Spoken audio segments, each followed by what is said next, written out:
저번 시간에 안 오신 분들 있고 해서 잠깐 말씀을 드리면, 제가 한국 건축가 3분과 외국 건축가 4분을 소개하는 그런 강좌가 되겠습니다. 그래서 저번 시간에 르 꼬르비제라는 프랑스 건축가와 한국의 김중업 건축가를 소개를 했습니다. 근데 이제 저는 뭐 개인적으로 만나본 적은 없지만 우리 김중업 선생님을 통해서 근대 건축의 아버지라고 일컬어지는 르 꼬르비제님을 저번 시간에 했죠. 그래서 여기 사진을 보면은 뒤쪽에 제 스승님 김중업 선생님이 서울대학 교수 하다가 이렇게 프랑스 가서 한 7년간 계셨습니다. 그래서 우리 김중업 선생님에 대한 평가는 저 개인도 그렇지만 많은 세계적인 건축가들이 한국의 건축가 중에는 가장 훌륭한 작가다라고 평가를 해주셨습니다. 그래서 저도 이제 좀 당당하게 저희 김중업 선생님을 소개를 했죠.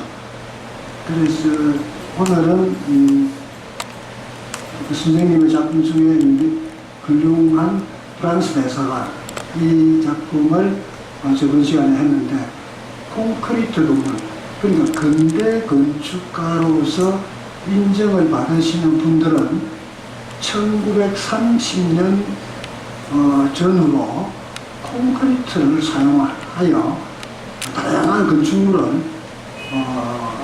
설계하고 이렇게 만드신 분들입니다. 그래서 비록 우리 르 꼬르비제는 1930년대에 했지만 한국에는 김중업 선생님께서 1950년대에 프랑스 대사관하고 많은 건축물들을 설계를 하셨습니다. 그래서 지금도 이렇게 프랑스 대사관이 많은 사람들로부터 콘크리트 건물이지만 가장 한국적이다라고 이야기를 하고 있습니다. 그래서 이제 전체적인 지붕의 선, 당시 김중업 선생님께서는 88년도 돌아가셨지만 한국의 처마 그리고 한국의 기둥을 가장 강조하셨죠. 그리고 제가 말씀하는 르 꼬르비제 선생님께서는 세계적으로 세계인이 가장 아름다운 건축물은 뭐냐고 했을 때 롱샹 교회당이라는 이 건축물을 이야기를 했습니다. 그래서 저도 한번 가봤습니다만 규모가 이렇게 생각보다는 조그만해요. 그런데 프랑스에서 독일 가까이에 이렇게 현대적으로 지어진 건축물 때문에 인구는 당시 10만도 안 되는데 관광객은 1년에 엄청나게 많은 분들이 오는 그런 게 되겠습니다. 그래서 건축가들이 볼 때는 이 까맣게 보이는 부분이 지붕입니다. 지붕이고 하얀 게 벽인데, 이렇게 보면 이 지붕과 벽이 이렇게 떨어져 있습니다. 실제로는 물론 기둥이 받쳐는 있습니다만 이렇게 분리되는 형태. 그래서 르 꼬르비제의 이런 태양의 빛 이런 데 대한 강렬한 자기 욕구가 여기서 잘 표현되었다고 이야기를 합니다. 그래서 오늘은 김중업 선생님과 르 꼬르비제를 잠깐 소개하고 오늘 하고자 하는 프랭크 로이드 라이트 2강에서는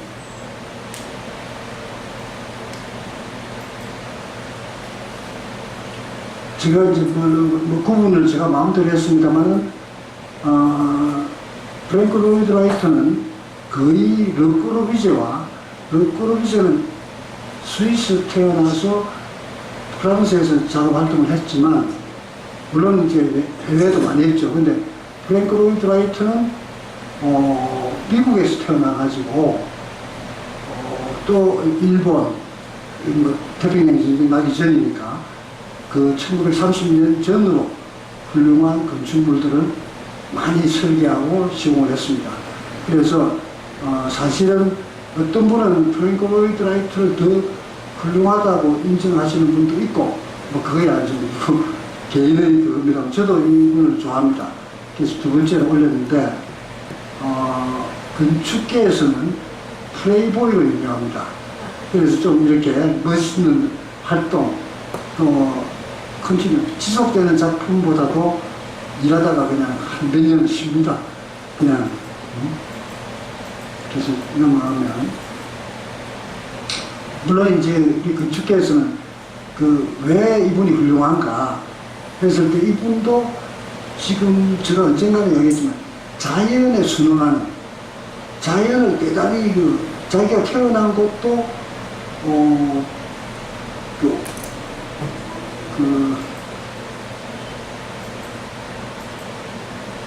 이렇게 미국의 시카고 주변에 호수가 있죠. 물론 호수가 뭐 지도상에는 호수지만 거의 바다죠. 근데 이제 미시간주의 위스콘신이라는, 여기가 시카고인데, 실제 저도 이제 여기 갔을 때 느낀 게, 공업을 자동차 산업이라든지 많은 국가 기관 산업이 많습니다. 그리고 또 여기서 2차 세계대전 당시에 유럽에서 훌륭하게 작업하신 분들이 시카고로 많이 모였습니다. 그래서 그것을 우리는 시카고파라고 하죠. 시카고학파. 근데 그 중에 프랭크 로이드 라이트가 이제 속해 있고, 또 이분은 이제 유럽에서 온 게 아니라 부모님은 아마 유럽에서 온 것 같은데, 미국에서 이제 활발하게 활동하는데, 이게 또 시카고에 있습니다. 로비 하우스라고. 근데 제가 여기 사진으로만 이렇게 보여주지만, 평면이라고, 우리가 이제 그 건물을 설계할 때 평면도 합니다. 근데 이 1930년경 작품인데도, 현재도 지금 미국에는, 여러분들도 이제 물론 다들 멋있는 곳에 사시니까 그런데, 제가 가장 의아하게 생각했던 것은, 안방이 있는데 화장실이 오픈이 되어 있는 거예요. 그래서 이게 어떻게 된 거냐 생각하니까, 이 프랭크 로이드 라이트 때부터 1930년대부터 공간의 구획이 없어지는 거예요. 다시 이야기하면, 침실, 여러분들도 유럽에, 특히 또 다음 주에 미국 가시는 우리 선생님도 계시는데, 제가 놀란 거는, 요즘은 저는 별로 안 놀랍니다. 왜?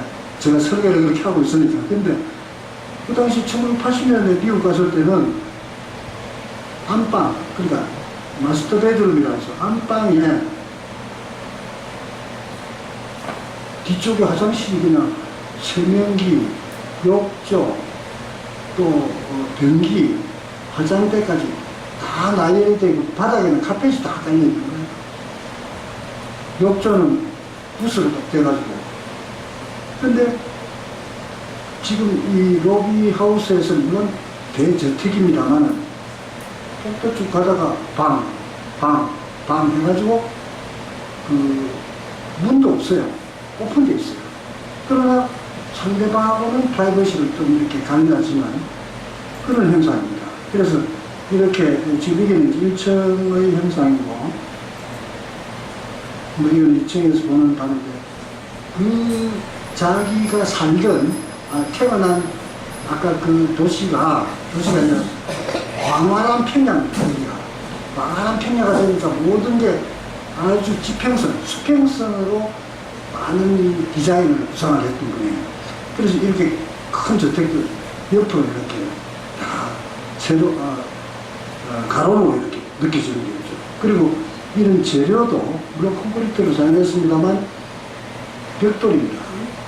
우리나라도 이제 옛날부터 벽돌을 많이 썼죠.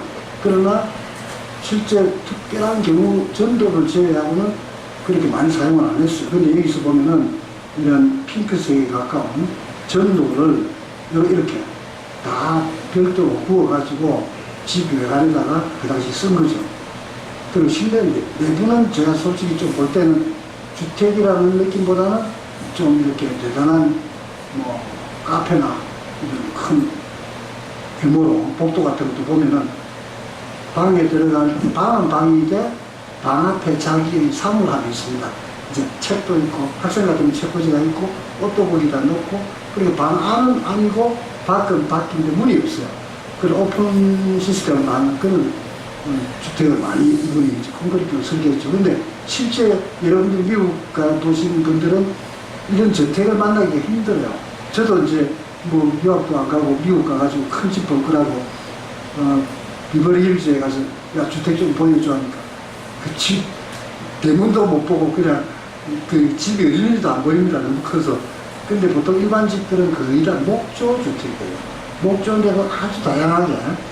그래서 이제 토네이도나 무슨 뭐 이렇게 잘못되면 못 날아가기도 하고 뭐 타기도 하고 뭐 불에 타는 집들이 많죠. 그래서 중국에서는 불을 가장 무서워하는데 미국에서는 물을 가장 무서워. 물이 잘못 침투되면 집이 썩어버려요. 요즘 뭐 방부 아무리 된다 하더라도 목조로 지으니까. 그래서 어릴 때부터 물에 대한 조심을 대단히 많이 합니다. 물도 많이 사용하지만. 근데 일본은 또 목조주택인데 습도가 많이 있기 때문에 걔네들도 이제 뭐 잘못하면 뭐 지진 나면 불도 하지만 거기도 우리와 달리 목조주택이 많이 있습니다. 우리 유 목사님도 일본에서 태어나셔가지고 왔지만은 그 집 자체가 지금도 지진 때문에 어제 그저께 태풍이 와서 갑자기 일본에 많은 사람이 죽었다는 신문 보도를 보셨죠? 이제 저도 그걸 보면서 일본이 가장 그 안전 위기에 대처가 빠른 나라입니다. 근데 우리 여기도 미국에서 많으신 분들 계시지만 이번 통계를 보니까 독거노인이 50% 이상 죽은 거예요. 근데 왜 독거노인이 죽었냐니까 그분이 그 마을에 몇백 년 동안 안전하게 잘 살던 분인데 혼자 살다 보니까 물이 갑자기 기상이 무너지고 해서 차버립니다. 그 동네가 그렇게 물에 이렇게 살 동네가 아니래요. 저는 뭐 가보지도 않았습니다만 그 이야기 인적성 엄청난 기후 변화로 인한 폭우가 그냥 그분들은 대피할 생각하고 죽으신 거지. 그러니까 50% 이상이 그래서 많으신 분이 돌아가셨더라고요. 그 다음에 조금 전에 이제 뱅크로이드라이트의 주택을 보여드렸으면 존슨 앤 왁스 빌딩이라고 이것도 위스콘신 주에 있는데 이 빌딩이 그 당시 1930년 아마 30년 정도 되는데 이렇게 영구도 왁스, 우리 왁스라는 얘기지 않습니까? 차 닦을 때 쓰는 거라든지 그렇게 만든 회사는 엄청나게 큽니다. 근데 이 건물도 이렇게 사무동 길쭉하게 높게 서 있는 요즘 말하면 그 빌딩이 아무것도 아니죠. 뭐 그냥 뭐 30층이 50층이 막 서죠. 근데 이 당시 1930년 당시에 이런 오피스와 또 앞에 보이는 여기 연구동입니다. 직원들이 다 앉아 있는데 건물의 이 모양입니다. 본관은 이렇게 생겼고 앞에 이게 연구동입니다. 근데 연구동인데 왜 이 건물이 뱅크로이드라이트로부터 우리가 볼 때 가는 이게 지붕입니다. 연구동은 지붕입니다. 빌딩도 빌딩이지만 이 연구동에 이게 이 라운드 이 코너가 다 라운드로 되어 있어요. 유리로. 지금은 아무것도 아니죠. 그러나 그 당시에 이게 근대 건축에서는 가장 리더 이끌어 나가는 거예요. 그리고 이렇게 보면은 제가 조금 빨리 이게 이러한 이게 요 유닛 하나를 저도 뭐 영상으로 봤는데 이게 지하와 1층으로 연결됩니다. 그리고 천정에서 빛이 들어옵니다. 이 높이가 엄청나게 높아요. 우리가 보통 뭐 5m 이렇게 이야기하는데 이건 엄청난 큰 홀을 이런 기둥을 디자인을 해가지고 저는 그래서 이 건물은 디자인도 디자인이지만 실내에서 느낄 때의 감각이 아주 1930년대 이렇게 훌륭할 수 없다라고 저는 생각을 하는 거죠. 테스트를 콘크리트로 많이 한 그런 흔적이 보이더라고요. 이게 지금 그 당시에 하나 샘플로 기둥 하나를 만드는 겁니다. 뭐 그 당시 그 기술이 그렇게 강한 건 아닌데 이렇게 만들어 가지고 테스트해서 계속 이렇게 똑같은 걸 반복해서 만드는 거죠. 그리고 전쟁에는 이제 비가 안 맞도록 채광이 될 수 있도록 하는데, 이 사진을 보고 저는 놀랐어요. 이렇게 강한 기둥이 서로 연결, 그러니까 하나가 서 있으면 힘든데 이게 계속 연결되는 거예요. 그 실이 천정을 바로 만드는 거죠. 그래서 이런 모양이 됩니다. 중간 그 랜딩에서 본 느낌인데, 밑에서는 연구하고 이런 큰 홀을 보여주는 거죠. 그래서 제가 그 학교에서 인테리어를 학생들도 가르쳤지만 구조가 곧 인테리어가 되는 경우를 많이 이제 이렇게 이야기를 합니다. 꼭 가식적으로 붙이는 것보다. 그래서 이런 사진에 나오는데, 이게 지금 콘크리트, 그 프랭크 로이드 라이트의 그 장점이라기보다 아티스트로의 그 역할은 조명기구, 퍼니처, 의자, 오늘 우리 김재열 회장님 오셨나? 우리 가구 건축가가 거의 모든 것을 다 합니다. 뭐 심지어는 뭐 글씨까지도, 안내판까지도 이렇게 이제 보여드리는 거죠. 전체적인 그 고층 빌딩이지만, 고층 빌딩도 훌륭하지만 이렇게 이제 영구동에 대한 로비 같은 느낌, 큰 홀 같은 느낌을 그 당시에 했던, 지금 해도 훌륭할 텐데 대단한 거죠. 그 얘기는 제가 이제 그 뉴욕입니다. 여러분들도 아시겠지만 구겐하임 미술관이 전 세계에 많이 있습니다, 지금. 근데 이 그 구겐하임 미술관을 프랭크 로이드가 설계를 하고, 뉴욕에 센트럴 파크라고 이렇게 굉장히 긴 공원이 있습니다. 큰 공원이 있는데 그 폭이, 짧은 폭이 800m니까 얼마나 큽니까? 근데 거기에 사실은 이 구겐하임 미술관이 이제 들어섰는데, 이 미술관은 모양이 이렇습니다. 근데 이분이 결국은 이걸 완공을 못 보고 돌아가신 거예요, 이 구겐하임 미술관은. 근데 이것도 이제 굉장히 오랜 시간이 걸렸는데, 요즘 아니, 제가 미국 갔을 때는 옆에 건물들이 너무 커가지고 왜소하게 보이더라고요. 근데 초창기에 이 사진을 보니까 엄청 큰 겁니다. 근데 여기서 이게 스케치입니다. 이 위로 올라갈수록 벌어지면서 톱 라이트 위에 태양의 빛이 컨트롤합니다. 조절하고, 모든 사람이 위로 올라가서 내려오면서 이제 그 전시를 보게 됩니다. 근데 이 전시 기법을 가지고 사실은 일반인들은 혹평을 했죠. 왜 수평에서 바로 보이는 그림이 아니고 왜 비스듬하게 많은 각도라도 왜 경사진대에서 이렇게 보게 하느냐는 그런 이야기도 있었습니다. 그런데 요즘 많은 그런 램프로에도 전시를 하죠. 그런데 이 보면 이 1층부터 이제 내려오는 분들이 특별 전시, 우리 예술의 전당도 그렇게 되어 있죠. 특별 전시가 있을 때는 또 옆으로 키웁니다. 고정 전시도 있고, 그래서 옆으로 이렇게 빠져나가서 볼 수 있는 그러한 형상을 갖고 있습니다. 그래서 물론 밑으로 걸어 올라가는 분도 있지만 거의 대다수가 위에서부터 내려오면서 구경하다 보면 결국 밑으로 다 내려오게 되는 거죠. 그런 램프로 디자인되어져 있는 그런 현상입니다. 지금 이렇게 이제 도는데, 지금 요거는 메인을 잘라서 그렇지 옆에도 이렇게 튀어나온 게 길게 있습니다. 요거는 이제 프랭크 로이드 라이트가 모델링해서 이제 보고 있는 겁니다. 이렇게 돼 있죠. 1층, 2층, 3층 올라가면서 계속 작아집니다. 그래가지고 거꾸로 위에서부터 내려오는 그런 현상을 갖고 있는 거죠. 이렇게 램프가 이렇게 돕니다. 내려오다가 특별 전시가 옆에 들어갔다 또 나오고 이렇게 할 수 있도록 그렇게 전시계획이 되어져 있는 거죠. 이 사진은 초기 사진이니까 아주 볼륨이 큽니다. 근데 안타깝게도 이 구겐하임이라는 분이 소장하고 있는 그림을 전시하기 위해서 이걸 만들었는데, 설계를 하고 했는데, 이 설계에 시드니 오페라 하우스도 마찬가지입니다만 대단히 그 당시는 좀 획기적인 거죠. 근데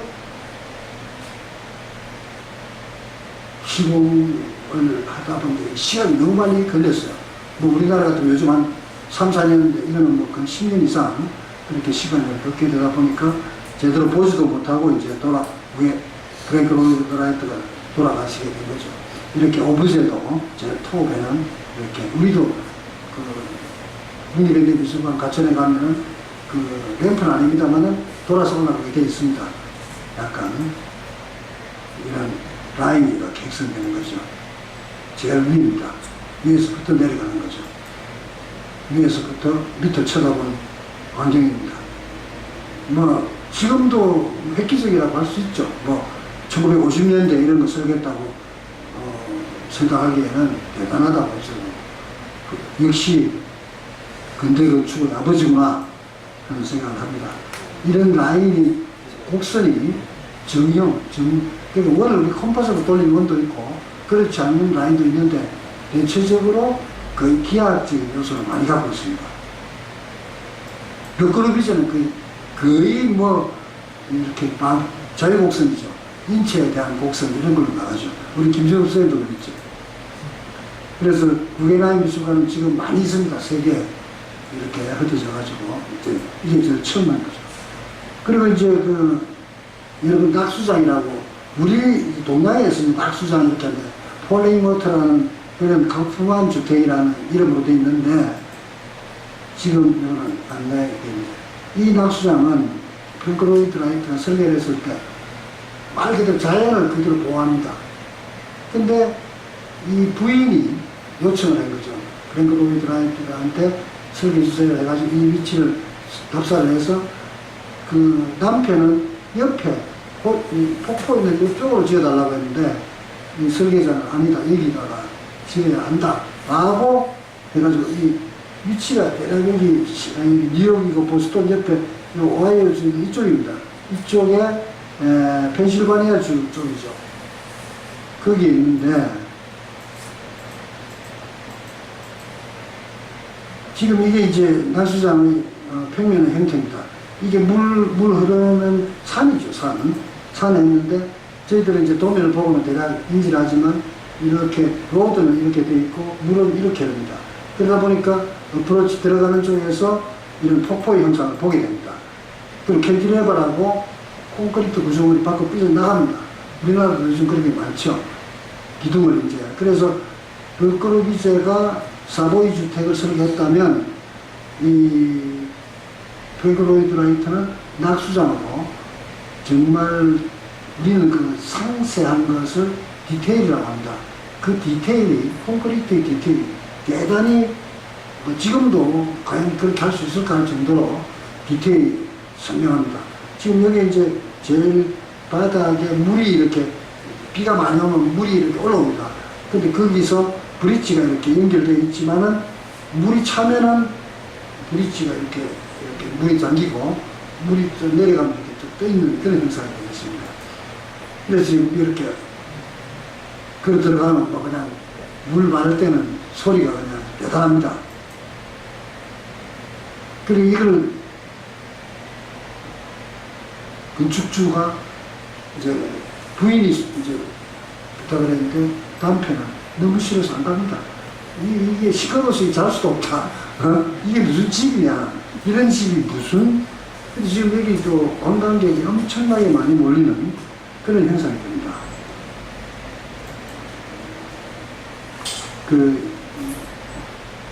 여담이지만 이런 건축물을 설계하다 보면 하자가 많이 생깁니다. 비도 세기도 하고 이럽니다. 그러니까 이제 집 완공을 다 했는데 부인하고 이제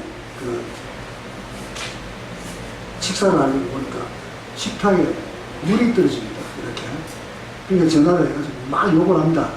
이거 엉터리로 공사한 거 아니냐 말이야. 그러니까 그 식탁을 조금 옮기면 된다고. 그렇게 여유 있는 그런 이야기도 많이 있죠. 지금 미국 보십시오. 저도 이 공사에 설계도 합니다만 이 디테일이 도대체가 이걸 어떻게 콘크리트를 커브집을 떼가지고 만들어가지고 디테일하게 했는가 하는 데 대해서는 정말 시공 방법을 제가 좀 이해를 못하겠어요. 우리나라에서만 한다면. 이게 보세요. 여기 지금 우리가 건축으로 보면 디테일 단면인데, 이렇게 박스형입니다. 박스형에 이게 이제 손잡이도 아니죠. 보통 우리가 1m의 높이로 핸들레일이라고 하는 것을 이렇게 막아줍니다. 그리고는 이런 디테일을 실제로 두께도 우리가 지금 요즘은 이제 지진 대비해서 두께가 아파트 건물도 두껍습니다. 그러나 예전에는 뭐 10cm, 12cm, 뭐 15cm 이렇게 쳤거든요. 그것도 이제 굉장히 두껍다고 생각하는데 더 디테일하게 이제 한 거죠. 그래서 이렇게 우리는 물론 지진은 다 되어 있지만은 거실에서 테라스로, 안방에서, 안방은 아닙니다만 방에서 테라스로, 또 이런 그 어린이 쉴 수 있는 공간에서 테라스를 다 따로따로 연결했습니다. 그리고 이건 이제 차양, 그러니까 채가 우리는 그걸 이제 루바라고 하는데 요즘은 뭐 이걸 잘 사용하지 않습니다만은 예전에는 콘크리트로 많이 했습니다. 우리 그 김종욱 선생님 설계한 서강대학도 그렇고 모든 게 루바 형상을 콘크리트로 했는데 그거는 뭐 심지어는 5cm. 그러니까 우리가 콘크리트는 모래, 시멘트, 자갈, 물 이렇게 해서 이루어지고 그 속에 이제 철근이 들어가는데 철근의 굵기도 다 틀리죠. 그리고 자갈의 굵기도 아주 조그만한 그런 자갈로 해서 요즘은 이제 고강도 콘크리트가 있어가지고 어느 정도 다 커버를 합니다만 예전에는 정말 이거는 신경을 많이 썼고 또 실제 미국에서 공부하고 오신 분들을 대보면은 좀 정교한 게 모든 게 스펙, 그러니까 이것을 만들고 얼마를 붙여라 하는 시간을 정확하게 정해줍니다. 그걸 지키지 않으면 안 되는 거죠. 그래서 여기도 많은 조명기구, 이런 자연의 나무, 이런 것들을 그대로 다 이제 하고, 실내에다가도 이렇게 이제 자연 소재를 많이 사용합니다. 그래서 브랭크로이드 라이트도 르크로비제는 뭐 저는 거의 같다고 봅니다. 자연은 최대한 활용하라. 자연 속에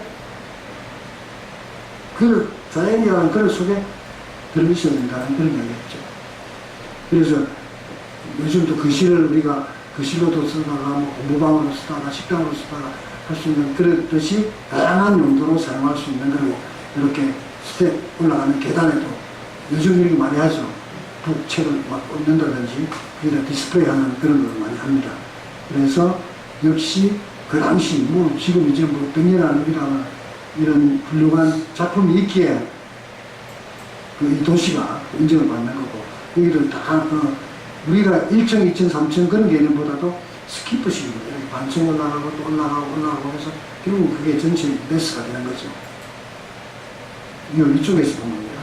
뒤쪽에서. 지금 이야기한 그 왁스 빌딩과 구겐하임 미술관 낙수한 이 세 개가 사실 제 앞에 했던 로비 하우스는 우리 건축가들이 보는 느낌이고 그게 유명한 거다라고 생각합니다. 근데 그 당시 이제 태평양이 일어나기 전에 이분하고 교류가 있었습니다. 그래서 도쿄에 제국 호텔을 설계하게 됩니다. 그 뱅글로이드 라이트가. 그래서 그 당시 설계입니다. 이게. 근데 그 동경에 이걸 지을 당시에 대단한 그 센세이션을 불렀는데 마침 동경 대지진이 나왔어요. 그 다른 건물은 다 엉망진창인데 이 건물은 아무 이상이 없는 거예요. 그러니까 일본인들이 생각했을 때 야 이게 정말 훌륭한 건축물이구나. 근데 이게 단점이 뭐냐? 단점도 아니죠. 지반이 좀 약해서 처음에는 계단을 5단을 올라가 로비로 갔는데 이게 계속 내려가니까 세단으로 바뀌었다는 그런 또 소문도 들은 것 같아요. 그 정도로 전체가 딱 그걸 우리는 분분포 하중이라고 해가지고 전체가 한꺼번에 내려가요. 한쪽이 지어지면 금이 가든지 깨집니다. 콘크리트 건물. 그러니까 그 정도로 중요한 거죠. 학교 건물이나 긴 건물들은 저 영종도에 있는 그런 건물들은 익스펜션 조인트라고 해서 다 이렇게 학교도 다 그렇습니다. 건물 짜가 없습니다. 건물 밖에서 보면 하나의 건물로 보이는데 실제로 다 잘라져 있습니다. 혹시 좀 이렇게 처짐이 다를까봐. 근데 지금 이 건물은 없습니다. 없고 메인 파사드 정면만 따로 떼가지고 보정을 하고 있어. 기념물로 하고 있고 이걸 다시 이제 리모델링 했죠. 그러나 그 당시는 이 제호호텔은 엄청난 정시형 이런 모양입니다.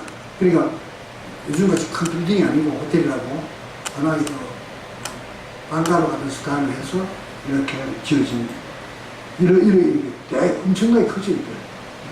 지금은 요 앞에 요 부분만 있습니다. 지금은 요 부분만 이렇게 빼다가 좀 보정을 하고 있다고. 이렇게 이게 지금 모형입니다. 모형. 이렇게 옛날에 이렇게 돼 있다 하는 것을 우리 그 안시월드에도 가면 파리에 뜰딱 떠 있고 다 있죠. 지금 축소판 그렇게 해서 그렇게 하는 거죠. 실내입니다. 실내 디자인도 거의 다 미국에서 모티브를 가져온 그런 디자인이 되겠습니다. 그때도 가구도 저는 뭐 거기에 대해서는 깊이 조사를 안 해봤는데 뭐 벽면 디자인, 조명, 바닥 패턴 모든 것을 건축가가 다 관여를 한 거죠. 그 다음 그 외에 이제 다양한 걔들은 레지던스라고 하는데 이건 이제 마지막 작품, 마지막에 후기 작품이죠. 근데 약간 이런 사선이 들어간 평면의 형태와 이렇게 강한 루프를 가진 이런 형태를 이제 볼 수가 있습니다. 사막에 이런 강한 선을, 기하학적인 선을 강렬하게 보면 아주 그냥 뭐 이렇게 스케치를 한다고 친다면 대단한 기운을 넣은 겁니다. 이거는 교회인데, 플로리다주의 교회인데, 교회는 뭐 그런 이제 그 교회의 어떤 성격을 이분이 해석을 이제 다르게 한 거죠. 일상적인 교회는 다 청탁과 이런 관계를 과감히 그 전형으로, 여기는 숲도 많이 없고 이렇게 황량하다 그럴까? 그런 곳은 이제 이런 기하학적인 빛과 이런 관계의 우리가 생각하는 일상적인 교회하고 다르게 그렇게 설계를 합니다. 천장을 주로 이제 많이 활용을 했죠. 또 기하학적인 문양. 요즘 이런 게 많이 안 씁니다만 모듈 자체가 이제 기하학적으로 하는 거죠. 이렇게 이제 보여드리는 부분.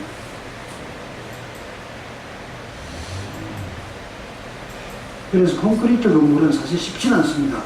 우리가 생각했던 아파트를 지을 때 이럴 때 형태가 반복될 때는 쉽지만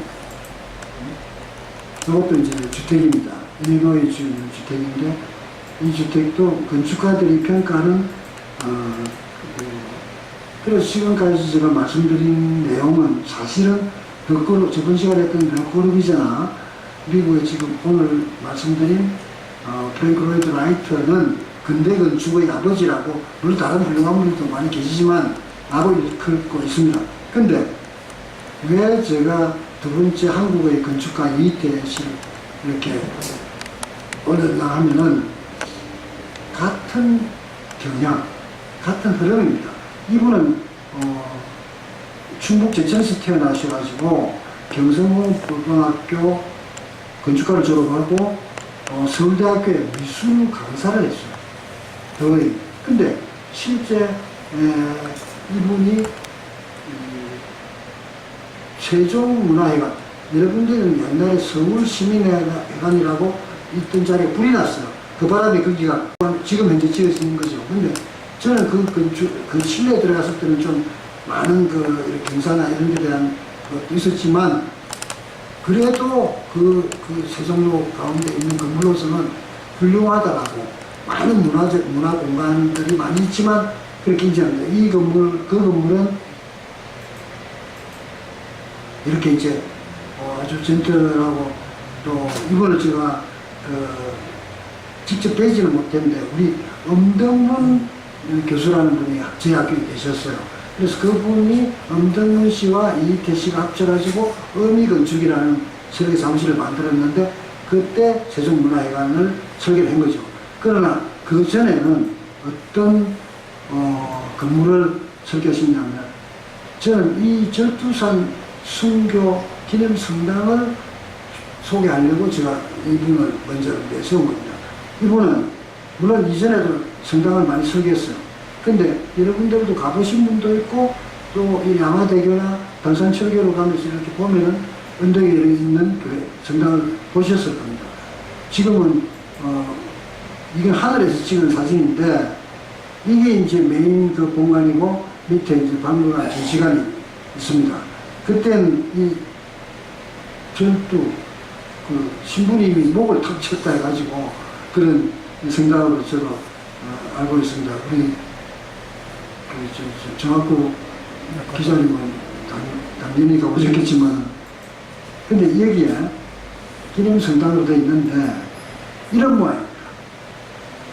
이게 콘크리트 건물입니다. 여기도 일반인들은 그냥 이렇게 왔다 갔다 하지만 저는 이렇게 가서 보고 그 디테일, 계단 옆에 손잡이 이런 것들이 너무너무 그 강하게 오는 거예요. 그럼 보통 계단이면 계단인데 근데 이런 요게 본당이라 그럽니까? 여기 이제 그 신부님이 이렇게 크지도 않아요. 이 성에 들어가 보면은 밑에서 보면 이제 이렇게 앞으로치 않은데 이 둘러서 올라갑니다. 바로 간 게 아니고 위쪽에 이제 메인 본당이 있어가지고 이건 밑에서 본 거죠. 이 이게 절두산이니까 이렇게 이제 이게 이겁니다. 요게 이제 아까 동그란 게 요게 동그란 겁니다. 근데 여기가 이제 예배보고 하는 이제 그런 공간으로 되어 있는데 이게 계단입니다. 그래서 여기까지 오기 위해서 이렇게 불러 올라옵니다. 이렇게 높아요. 여기서부터 이렇게 돌아가지고 이 계단 올라가야지 여기 이제 들어갈 수 있게 그렇게 되어 있어요. 그러니까 자연 지형을 그대로 살린 거죠. 그러면서 콘크리트 건물이에요, 이것도. 옆에서 이렇게 이렇게 와가지고 여기 계단으로 올라오면 이렇게 올라옵니다. 근데 계단에 앉는 사람은 램프 같이 여기 들어오게 되는데 이러한 형상의 또 기둥도 이렇게 우리나라의 주춧돌과 같은 그런 형상과 물론 뭐 꼭 한국적이라고 하지 않습니다만 그런 디자인적인 요소를 제가 말씀드리는 게 이겁니다. 이런 디테일이 그냥 우리가 요즘 같으면 파이프나 이런 거 하지만 콘크리트로 다 했습니다. 그리고 기둥들, 주랑도 양쪽으로 이렇게 똑같은 작은 게 반복되는 그런 형상을 띠고 있습니다. 이렇게, 우리는 이거 캔티레버라고 하는데 이것도 대단히 우리가 상상하는 그 이상하고 뻗어나갑니다. 그래서 밑에서 봅니다. 이게 이제 지붕의 형상.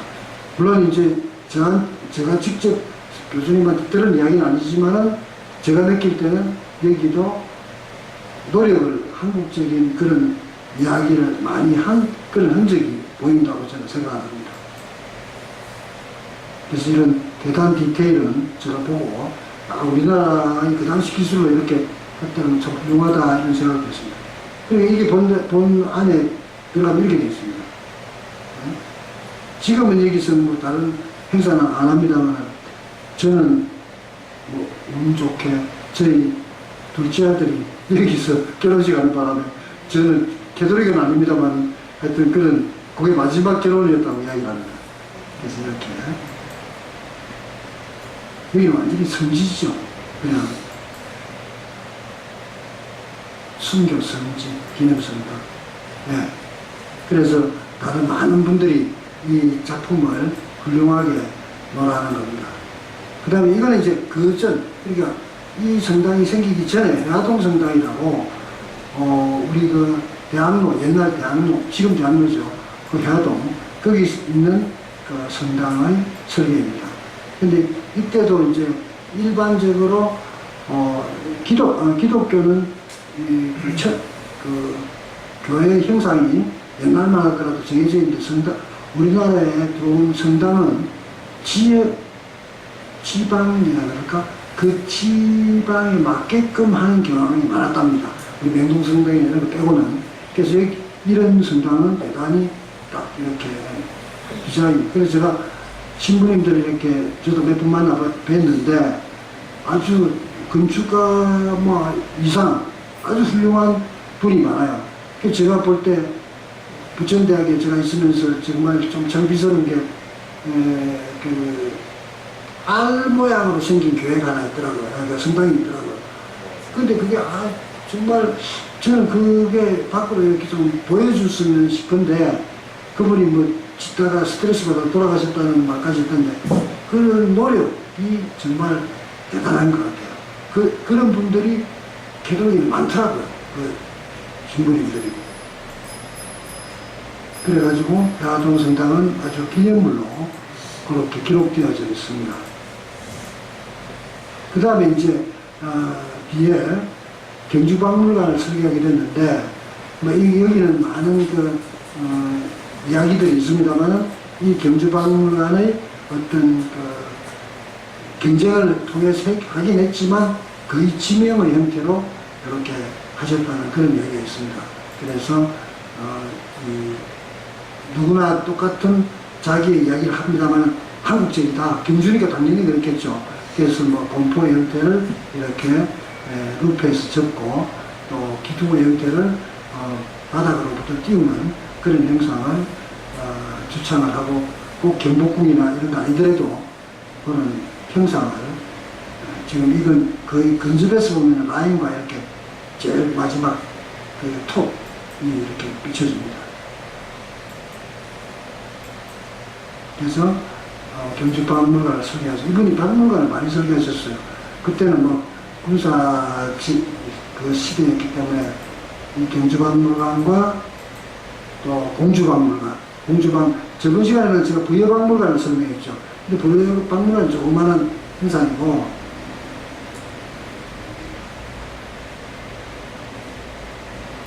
이 공주박물관도 이렇게 보면은 대단히 기능적으로 적합한 그런 형상으로 설계를 하셨습니다. 오늘 좀 빠르게 넘어가겠습니다. 이런 모양이죠. 외부에서 보면.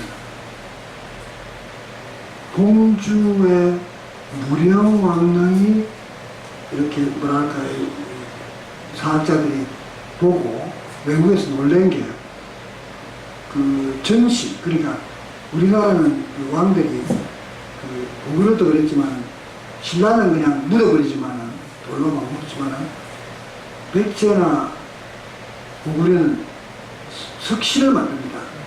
그러니까 고구려는 실에 막 그림도 그리고 하지만은 백제는 최근에 그 예를 본 결과 너무 놀란 게 전돌, 그 벽돌 있죠. 벽돌을 구워서 쌓아서 만든 그런 실이 나온 거예요.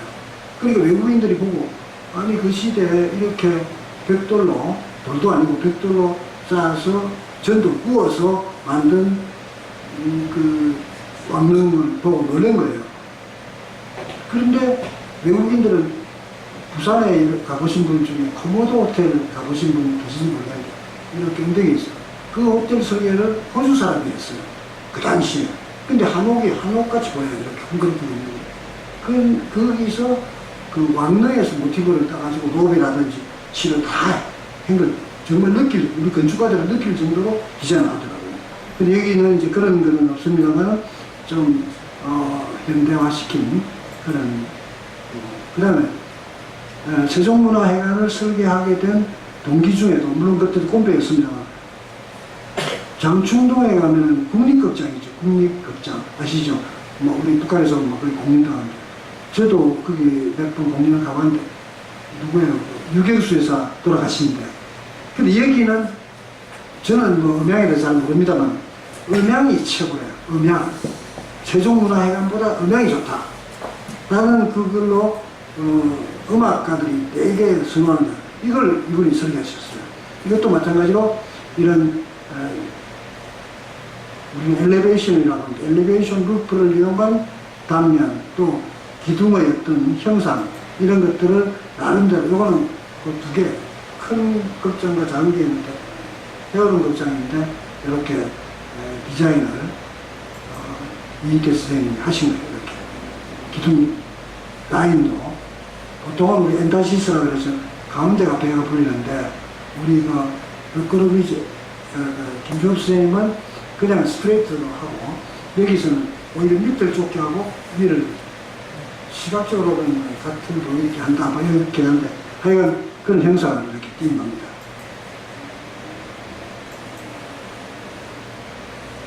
아주, 이게 몇 년도인지 제가 지금 여기 안 적혀 있는데, 대단히 훌륭한 건축물로 인지를 받고 있습니다. 여러분들도 다 가보셨겠지만,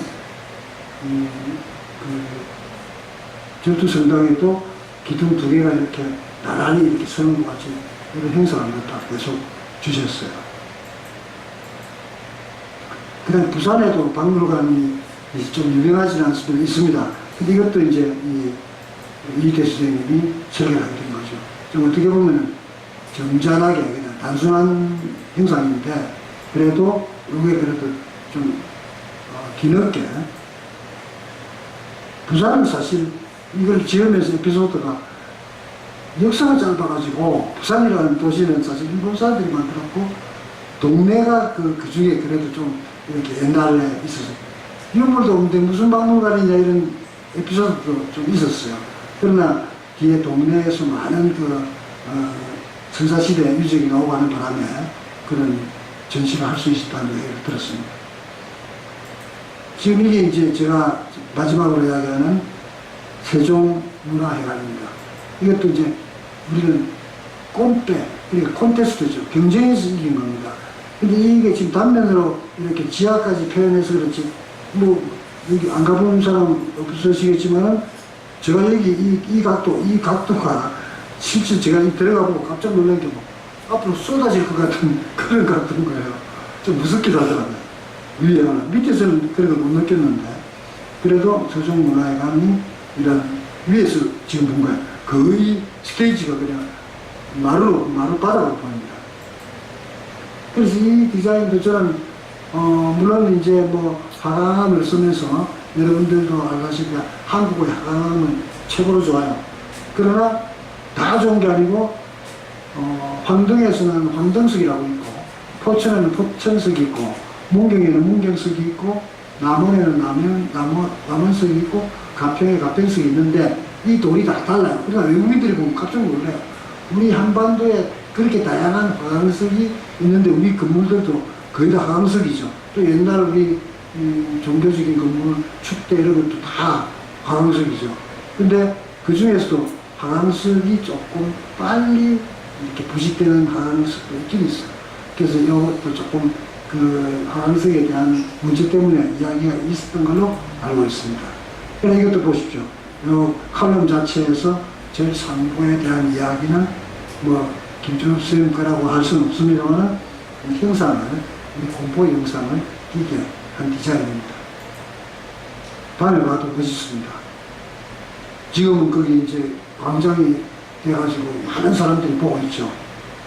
꼭 실내 구경을 하지 않더라도. 지금까지는 제가 프랭크 로이드 라이트 건축가에 대한 이야기와 우리 한국의 이희태 건축가를 했습니다. 일단 5분간만 쉬고 하겠습니다.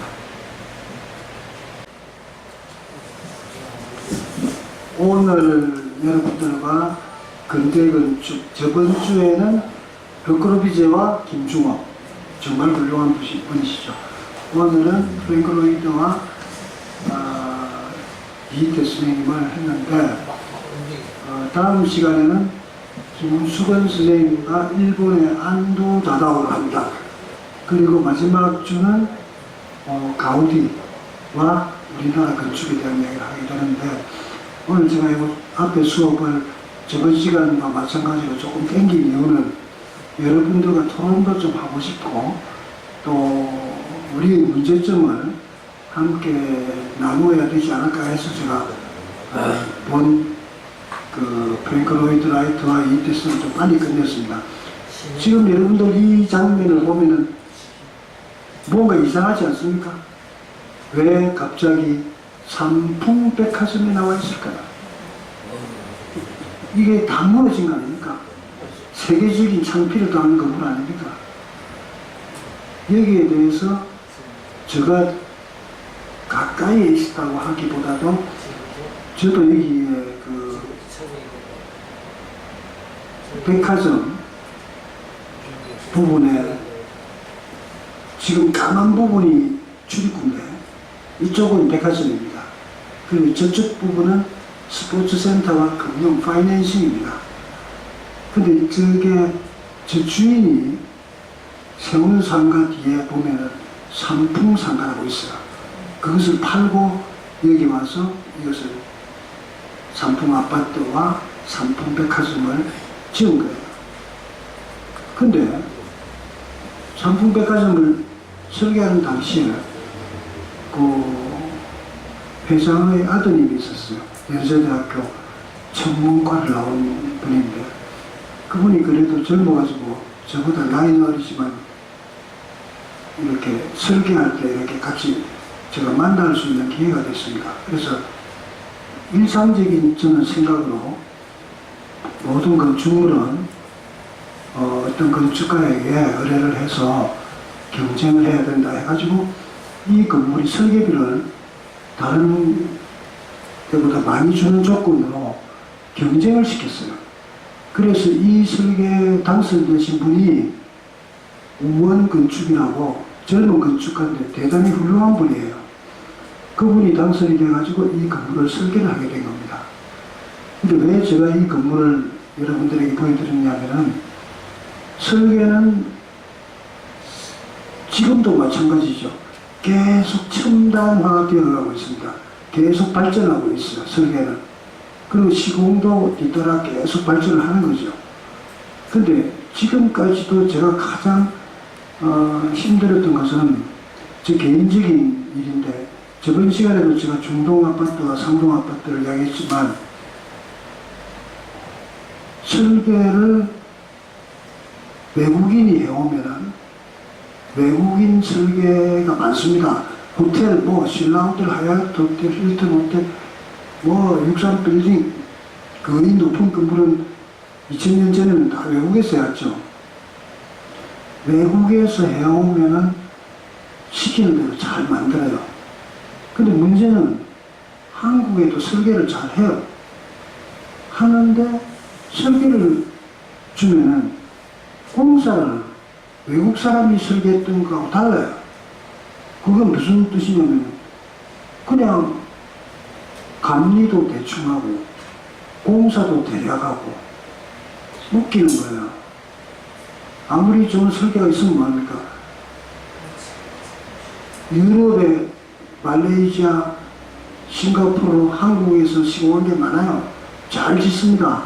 근데 한국만 들어오면은 이상하게 그러한 룰을 안 지키고 막 건물을 짓습니다. 그래서 이 건물이 처음에는 무슨 건설이라는 회사가 처음에 하겠다고 맡았습니다. 근데 지하 공사를 하던 중에 이게 설계대로 안 되는 거예요. 그러니까 설계자가 좀 브레이크를 많이 걸었습니다. 그러니까 건축주가 가만히 생각하니까 무슨 뭐 백화점 하나 짓는데 이렇게 말이 많냐 해가지고 야 우리가 건설회사 하나 만들어 해가지고 삼풍건설이라는 걸 만들었어요. 자기들이 건설회사를 만들었으니까 사장이 누굽니까? 주인이죠. 그리고는 공사를 다 합니다. 설계자는 이거 이렇게 하면 안 되니까 좀 공사 스톱하세요 하면은 주인과 건설회사가 같이 싸잡아 막 합니다. 그냥 일반 집 짓듯이. 그러니까 이 설계는 첨단이고 공사하는 방법은 엉터리로 막 하는 거야. 그런데 다 지었어. 바로 다 지었잖아. 백화점 다 들어왔어. 장사도 잘 돼. 그러니까 옆에서 막 떠들던 사람은 오히려 바보가 되고 그냥 이렇게 장사 잘하고 있습니다. 너무너무 상가 평당 금액이 올라가는 거예요. 장사가 잘 되니까. 뭐 아이스크림점 하나도 올라가는 거야. 그 주인이 또 가만히 생각합니다. 야 이거 지하실 조금만 넓히면은 돈이 한 몇백억 들어오는데 야 우리 땅에 뭐 지하실 좀 뒤로 넓히면 어때? 해. 그것도 어떤 룰에 맞춰가지고 리모델링 공사가 되는데 자기 방식으로 또 합니다. 근데 여기서 제일 중요한 건 뭐냐면은 이 백화점, 우리가 백화점이라고 하면은 전쟁 속에 덕트라고 이렇게 따뜻한 공기, 또 리턴 빼내는 거, 또 불이 나면은 연기를 빼내는 배연덕도 이렇게 많이 들어갑니다. 전쟁 속을 여러분들 보시면. 그래서 그걸 하려면 보호가 있으면 그 두께가 많아져가지고 자꾸 높아져요. 그래서 3일 빌드로 그랬는데 이걸 낮추려면은 보호를 옆으로 넓힙니다. 애경백화점이 그렇게 돼 있어요. 그래가지고 최신형으로 설계한 거죠. 그리고 공사도 최신형으로 한 거예요. 근데 여기는 기둥은 거의 같아요. 기둥에서 오는 철거는 물론 올라가죠. 근데 이게 옆으로 꺾어서 내려가야 되는데 그냥 옆으로 지나갑니다. 지나가고 올라갑니다. 정말 이건 무너진 걸 보고, 사진을 보고 제가 그걸 느꼈어요. 완전 엉터리 공사를 한 거예요. 그러니까 누구도 뭐 이건 누구가 아니지 따지면 다 책임자가 나오죠. 그래가지고 했는데 옆에 있는 이 부분, 여기 콘크리트, 이거는 이제 그 엘리베이터하고 비상계단입니다. 그리고 저 앞쪽 가에 요거하고, 요거는 안 무너졌어요. 요 스포츠센터는 안 무너졌어요. 요거만 무너진 거예요. 이렇게 무너진 거예요. 이거 무너지는 사진을 보고 내가 기가 차더라니까. 여기는 스포츠센터예요. 밑에는 이제 금융이고. 이게 있을 수 없는 일이지 않습니까? 이걸 보면 기둥이 있으면은 이게 이렇게 엿가락처럼 빠져나오면 이게 말도 아니고요. 그런 그 시공을 한 거예요. 어떻게 시공, 아예 재래식이 아니라 옛날 방식으로 했으면 좀 나았을지도 몰라요. 그럼 설계가 첨단인데 첨단에 따르지 못하는 시공을 한 거예요. 얼마나, 500몇 명 죽고, 1000몇 명이 부상당하고, 이런 엄청난. 근데 지금 이런 일이 있고 난 뒤에도, 국민들도, 정부도 별로 생각이 없어. 특히 부천. 부천은 많은 사람들이 살잖아요, 지금. 연립주택이 많잖아요. 여러분들도 아마 알 거예요. 집 하나 부시고 2개 부시면 연립주택 주고 하는데, 삐로티 건물이 나쁘다는 건 아니에요. 그러나 그 건물에 맞게끔 모든 것을 해야 되는데 구조 다 합니다. 모양이야 나중에 치더라도 실제 안전해야 되는데, 저는 지금도 이제 이런 자리를 제가 마련하고 싶었던 것은 이야기를 합니다. 아, 이거 지금이나 더 늦지 않았으니 우리가 빌라를 좀 조사를 합시다 해가지고 잘못된 게 있다면 단계별로 미연에 방지할 수 있도록 합시다 하는 게 제 개인적인 생각입니다. 근데 의정부에서 1층에서 불이 났는데 10층 사람이 지식사인거예요. 또 얼마 전에 모욕탕에서 불났는데, 제천에서 불났는데 2층 사람들이 다 죽은 거예요. 근데 그걸 우리가 뭐가 잘못했다는 생각은 아무도 안 하는 것 같아요.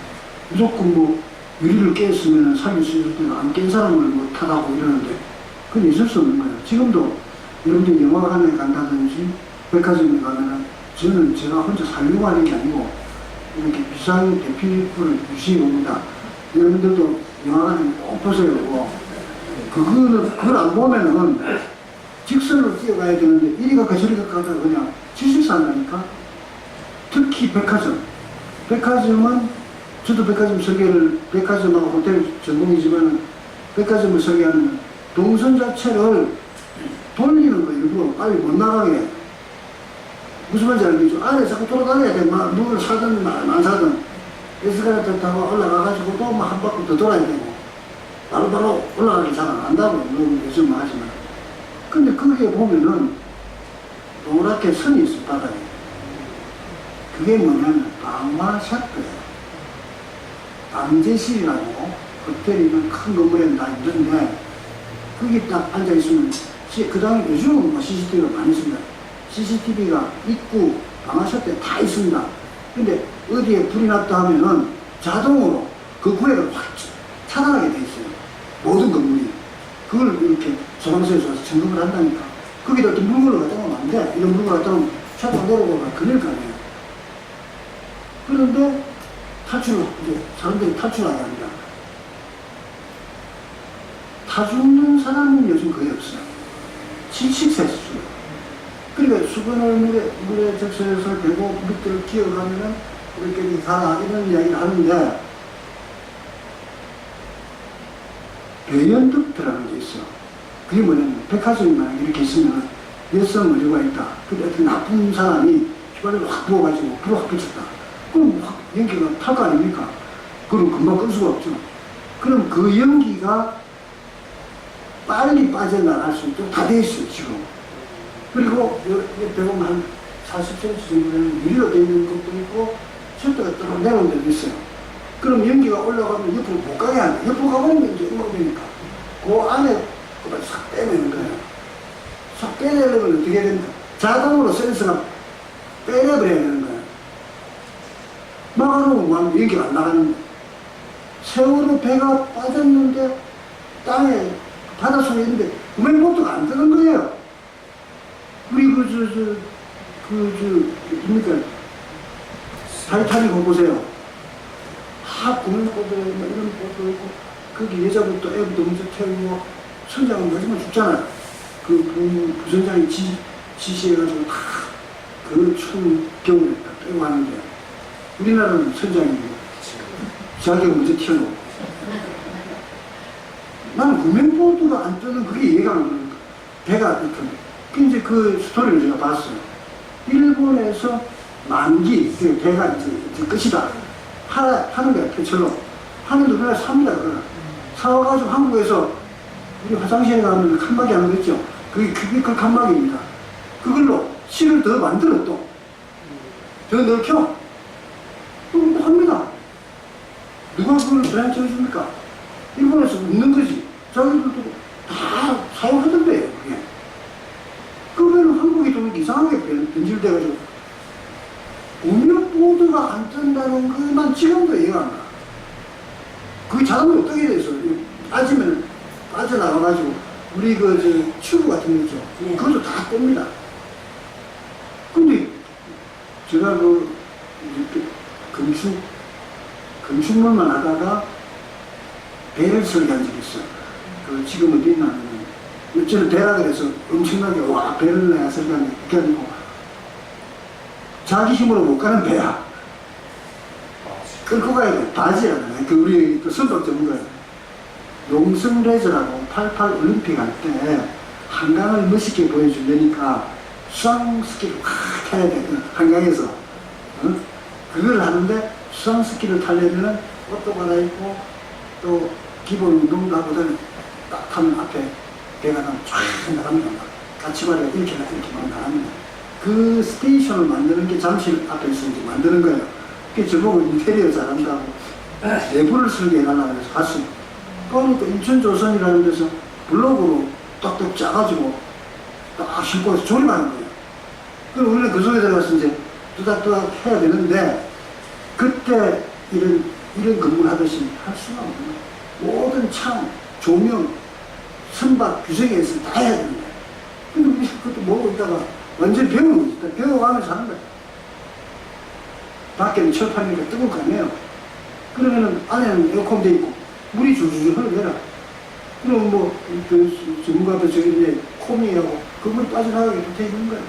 데크 위에 보통 나무로 하는 이유가 그거더라고요. 그 요트 같은데. 그래서 배가 있는. 근데 그 배가 나중에는 잠실에서 지금 어디 있나 하면 한강대교 밑에 와 있어. 그 식당으로 와 있어.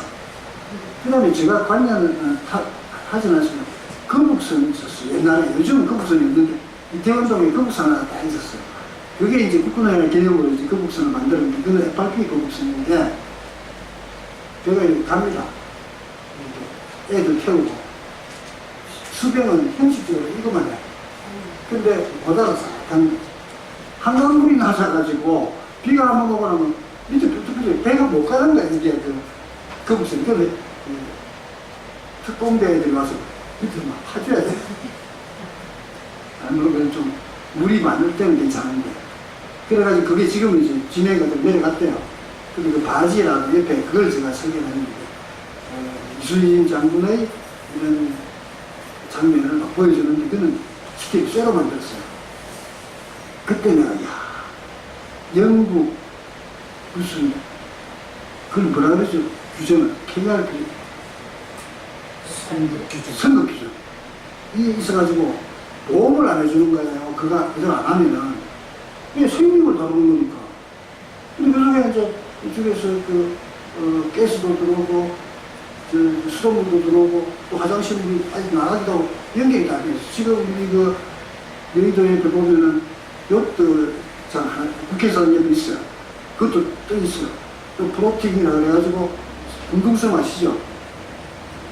그것도 다 떠 있는 거예요. 그 속에 다 사람이 수천 명 들어가죠. 그걸 다 사용할 수 있게 돼 있어요. 그럼 서로가 지지하고 있는데, 이런 것들에 대한 안전을 저는 걱정하는 거예요. 안전이 뭡니까? 뭐가 휩쓸려 오면은, 호수를 하니까, 둥둥둥둥, 유람선이 떨어가더니만, 대교비도 꽉 처박혀가지고, 빠지고 하더라고요. 근데 그러한 어떤 위험에 대한 안전, 이런 것들에 대해서는 물론 누가 탄소라는 바보지 하지만 그런 게 아니고 우리 부천도 마찬가지예요. 그런 안전에 대한 거는 내가 불러니까 옆에서 불러가지고 자기가 죽는 거예요. 그런 안전에 대한 생각을 해야 되고 구조적인 문제도 구조적이라는 건 우리가 이런 게 있죠. 나무집이다. 그걸 못 구조하고 백 떨어진다. 그럼 조적시켜야 돼. 콘크리트 떨어진다. 콘크리트 조작하고 또 앵글이나 쇠로지요. 그럼 HB이라든지 이런 여러 가지의 흙으로진다. 흙집 구조가 다 있어요. 근데 그게 이것은 좋고 저번 제가도 얘기했지만 나쁘다는 게 아니에요. 그 지역 그 시대에 맞게끔 설계를 해주는 게 건축 전문가들이에요. 근데 나무집 하는 사람은 우리 집 나무집이 최고예요. 또 뭐 콘크리트 하는 사람은 콘크리트 왔어요. 쇠 파는 사람은 쇠라서 이런 거 아니에요. 그래서 그런 것들도 앞으로 더 나아져요. 이건 제가 설계한 겁니다, 사실. 왜 이걸 자랑하냐면, 이태원에 가면 캐피탈 호텔이라고 있어요. 근데 이 호텔은, 그때는 무궁화예요. 우리나라는 무궁화로 따지면 외국에는 스타로 얘기하는 무궁화 5개 이상 되는 호텔을 유일하게 제가 그때 한국에서 설계한 건 이거예요. 모든 힐튼 호텔, 모든 게 다 외국에서 설계했는데, 이제 그래서 예쁘는 별로 좋지 않고, 자랑할 만한 호텔은 아닙니다만, 이게 아까 제가 이야기한 한국 사람이 한 것 같은데 호주 사람이 있어요. 코모도 호텔, 부산에. 이 호텔, 저도 처음에, 돈 한옥으로 잘 지었다. 이게 다 콘크리트예요. 지금도 아주 그 디자인이 날렵하게 돼 있어요. 근데 여기 로비에 딱 들어가 보면은 무령왕릉, 백제 무령왕릉의 석실을 그대로 대비시켜. 시커매, 큼큼해. 이거 큼큼하면 좋다, 이거야. 그 정도로 이 호텔은 사우나도 있고, 풀장도 있고, 또 다양한 그 아케이드도 있고, 옛날에 아주 오래전에 지은 이것도 워크힐 다음으로, 워크힐도 마찬가지예요. 워크힐도 중앙정보부에서 외국인을 위해서 지은 호텔이에요. 여기도 마찬가지예요. 부산 중앙정보부 있잖아요. 여기다가 부산도 외국인들 받아야 되겠다. 이런 느낌. 이게 뭐냐면 부산에 가면 지금도 있어요. 그 부산역 옆에 시멘스 클럽이라는 게 있어요. 이걸 제가 이제 젊은 나이에 감독은 아니지만 이걸 이제 옆에서 보게 됐어요. 근데 시멘스 클럽이 뭐냐니까 배 타고 오는 사람도 물론 있지만 군인, 지역의 부대 군인들이 많아요. 그런 사람들이 식사를 하는데 손님하고 이 건물을 미 8군에 설계를 했는데 컨테이너가 세겠다고 본 거예요. 그 당시에. 그 당시에라 그러면 언젠가 하면 이게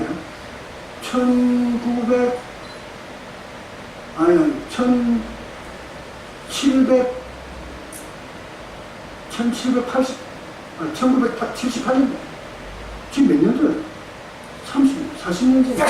근데 이 건물을 제가 놀래게 전기를 구할 때는 전기 파이프를 묶고 선을 넣어요. 모든 게 다 들어가요. 선이 다 들어가서 오는 거예요. 창문도 여기 여기 길잖아요, 창문이. 비닐로 다 살쪄가지고 유리까지 다 꽂혀가지고 그걸 꼽아 넣고 비닐만 때리면 돼요. 모든 게 줄이고 하나도 하면 정화조하고 기초만 나요. 여러분들이 미국에서 집 지을 때 40평, 50평도 45년이면 다 지어요. 왜? 조립식이니까. 바닥만 치면 우리는 지하 파니까 이렇게 문제잖아요.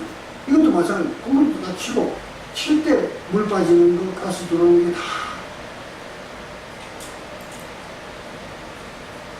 이건 제가 그냥 지금 왜 외국에 가시면은 화장실 문이 이렇게 떨어져 있어요. 화장실 문 자체가 이렇게 발이 막 보여. 아니, 그래, 제가 왜 그러냐면, 서울에 그, 지금 수서문예법 중앙일보라는 빌딩이 있어요. 그걸 이제 외국에서 설계했는데, 그 설계자 옆에 제가 쫄병을 만드는데, 원래 한국의 공용 화장실에서 일어나는 사고 데이터를 내놔라, 이거야. 미국에서. 그걸 알아야 이 문의 높이를 조절한다, 이거야. 미국도 이게 다 틀리대. 그래서, 그거 알면 뭐하는 우리 그냥 문 닫으면 되는데, 안 보이게 달아야지 보이면 안 된다. 이게 뭐냐면 사고가 워낙 많이 나니까 영화에 가끔 보죠. 위에 변기 위에 탁 쓰면 이렇게 밑에 딱 쓰러지면 다 보이잖아요. 그리고 외국 사람들은 왜 그렇게 일본적으로 바지를 올라딱 내려가지고 땅바닥까지 내려버리더라고. 그러고 앉아 있는 거야. 손을 보는데도 조금만 내가지고 옷을 땅바닥까지 확 내리는 거야. 왜 그게 지저분하다 바닥에 버려지는 거야. 물론 도시마다 말이야. 이 높이가 아주 범죄가 많은 데일수록에도 거의 안이 다 보여요. 낮은 데서.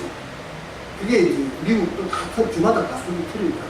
그래서 이제 제가 그 자바시티라는 커피를 하면서 화장실 들어가니까 우리가 쓰는 양변기, 그 다음에 이쪽에 소변기, 세면기 이렇게 있더라고요.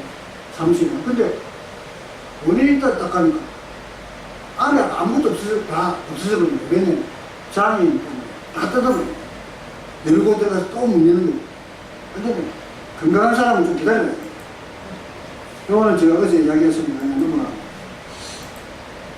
이건 제가 이제 어떤 기자를 하는 거를 제안했는데, 제가 제안하는 게 아직 선택이 안 돼가지고 못 되면 아까워서 제가 보여드리는 거예요. 이 사람이 오리를 막 먹은 거야. 그리고 우리 그 뭐라 그러죠? 이렇게 딱 꽂아가지고 오리 같은 거 새로 넣는 거. 솥대. 솥대 오리를 막 한 1000개를 먹은 거야, 이 사람. 그 오리가 보니까 뭐 나무 딱딱 만든 것도 있고, 그게 결혼식 할 때 뭐 오리를 이렇게 올리는 그런 풍습이 있는 거예요. 그 기념하는 그 호텔을 제가, 호텔이 아니지. 조그마한 실이 있는 걸 제가 이렇게 설계를 했던 제가. 그 다음에 저번 시간에 이야기했듯이 시드니 오페라 하우스가 덴마크 사람이 설계를 그때 나이가 32살인가 돼가지고 현상 업무에 당선이 된 거예요, 이게. 물론 이제 짓는데 아주 여러 거였지만, 이걸 심사를 할 때 국제 심사를 한 거예요. 심사위원이 11분인 거예요. 그 중에 한 분이 에로 샤비라는 분이 계셨는데, 그분이 심사위원장인데, 그 당시만 해도 이렇게 교통이 좀 돼가지고 심사하는 날 못 간 거예요. 그래서 그래서 당신들이 다 모였으니까 심사를 해라 해가지고 심사를 다 한 거죠. 합격 불합격을 분류시키는 거예요. 근데 이분이 이제 늦게 와가지고 불합격인가 보자. 근데 보다가 본 게 이걸 이제 그지고 해온 거예요. 이것도 같이 한번 하자. 결국 이게 된 거예요. 아까 이야기했던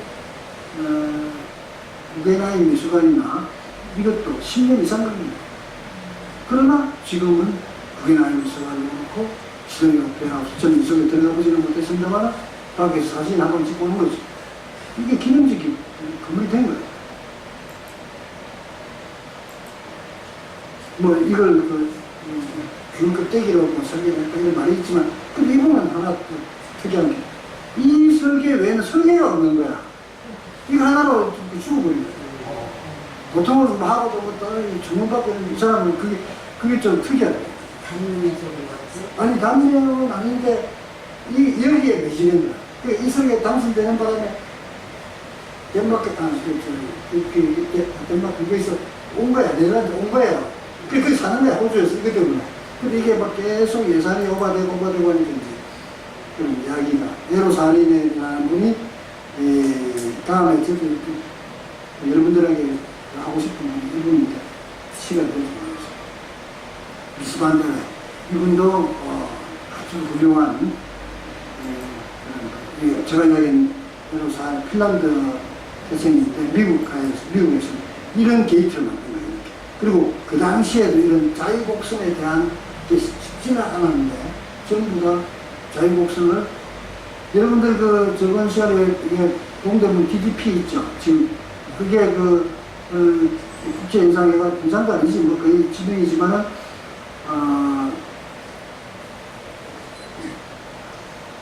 그 영국 건축가 여자분,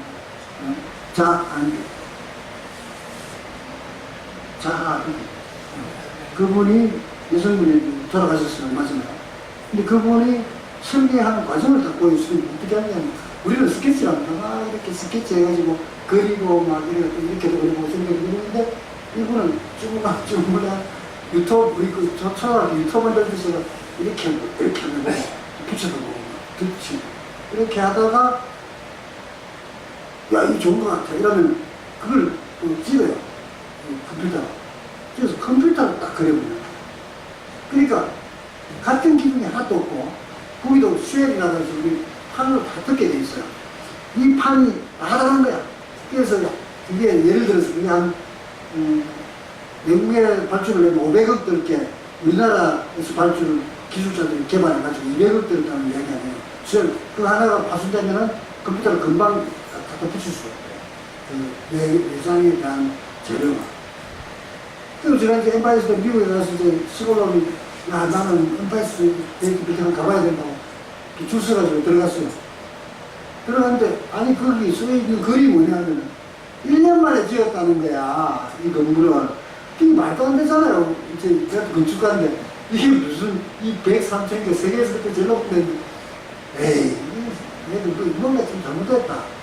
그게 잘못된 게 아니고, 나는 놀란 게, 이 롱 아일랜드, 그 영국의 진짜, 그 가운데, 뉴욕은 크죠. 근데 가운데 롱 아일랜드. 돌섬이래, 돌섬. 그래서 지하실을 안 판대요.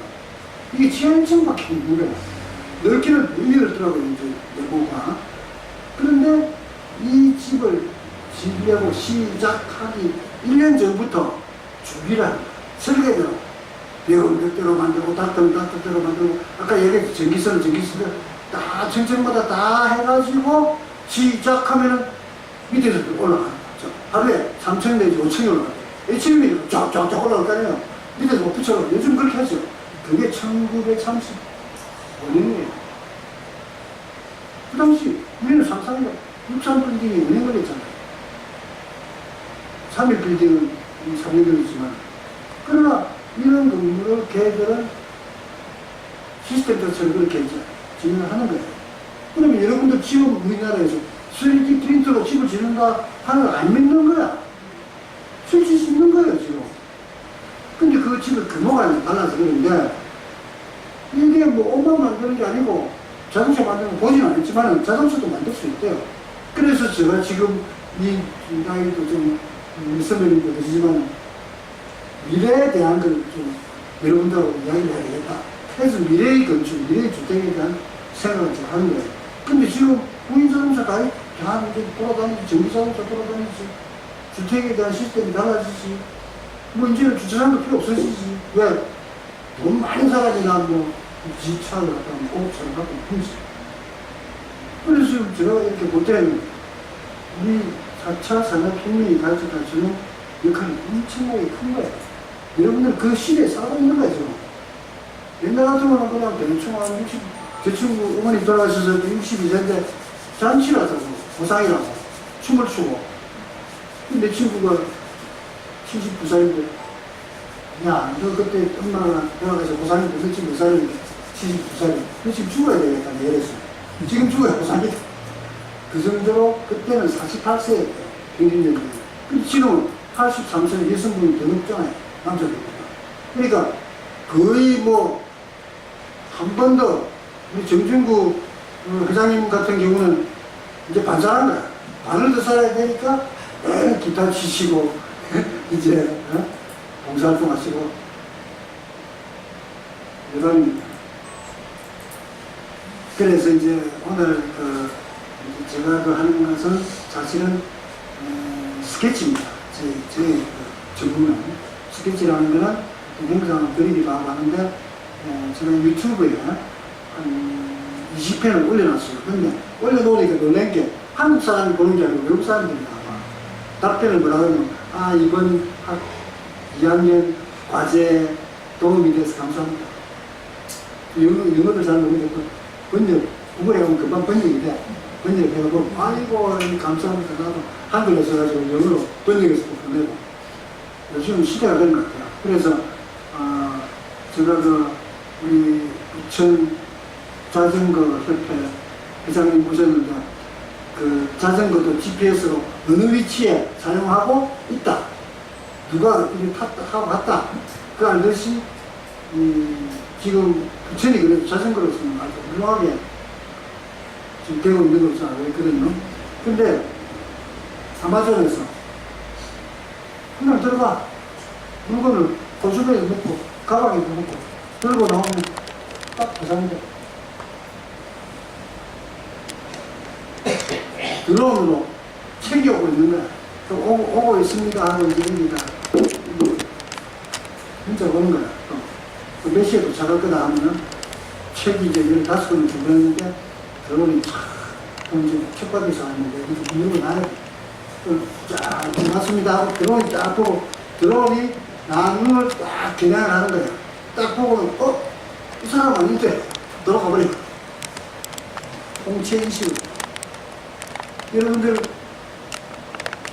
그 영상 중에 마지막으로 제가 이거 보여주고 제가 술 웃음했습니다. 실제 저는 우리 여기 계신 분 한 분, 두 분 어디 가셨나? 송 회장님 가셨거든요. 가셨어요? 아니 그래 우리 어르신들이 QR코드를 만드는 강의를 하고 계신 거예요. 이 어르신들이.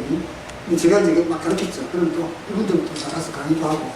근데 왜 그걸 해야 되느냐 하는 지금은 우스꽝스럽게도 한국에서는 거꾸로 나가는 거야. 예를 들어서 어제 신문에도 블록체인에 대해서 나왔는데 저도 잘 몰라요. 그러나 가상화폐는 도박이다. 법무부 장관이 그딴 소리 나오고 있고 블록체인 무시하고 QR코드 페이 무시하고 이거는 이야기가 될 수 없는 거예요. 나는 안철수 같은 사람은 또 그런 거 잘하니까 잘할 줄 알았는데 그 사람도 아닌 거예요. 내가 보니까 없어. 전문가가 없는 거예요. 근데 실제 우리는 스마트폰 이 기능을 세계 어느 나라보다 인프라가 잘 돼 있어요. 근데 그 뒤로 들어가면은 전혀 그렇지 않는 거예요.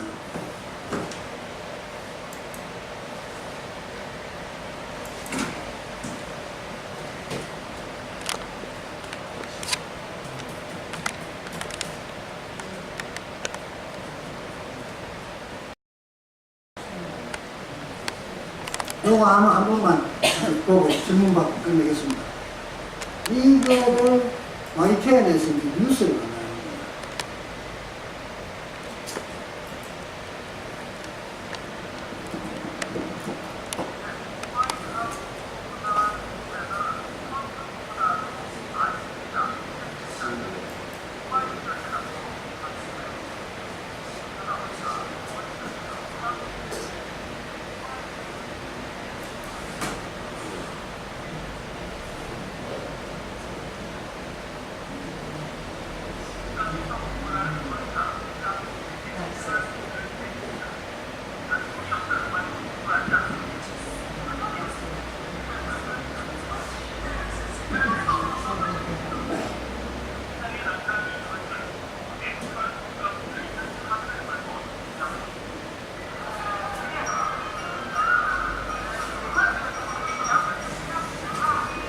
그러니까 지금 우리나라는 신용카드를 씁니다.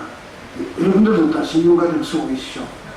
근데 제가 중국에 2008년도 갔을 때는 신용카드 가지고 계신 분들은 10분의 1도 안 돼. 그 사람은 정말 부자인 거야.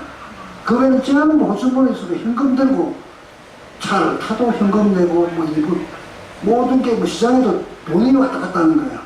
그래서 중국이니까 그렇겠구나 이렇게 생각했는데 2010년부터 중국이 유일하게 차단한 거야. 유튜브도 차단하고 구글도 차단하고 딱 차단한 가운데 자기들끼리 했는 게 QR코드 결제예요. 그리고는 저 아들이 이제 중국에 있기 때문에 물어봤어요. 수입 능력에 따라서 너는 20만 원, 너는 80만 원, 너는 500만 원, 너는 무제한 이런 식으로 다 그 QR코드 속에 넣어주는 거예요. 아니 한 개, 한 도를. 그러지도 돈이 없으니까 그냥 QR코드 갖고 있는 거예요. 근데 주고받고 하는 거예요, 이게.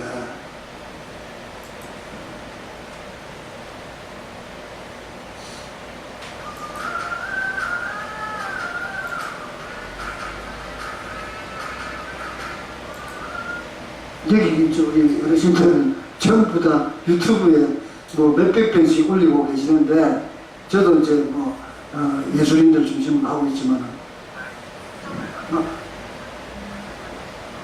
갑자기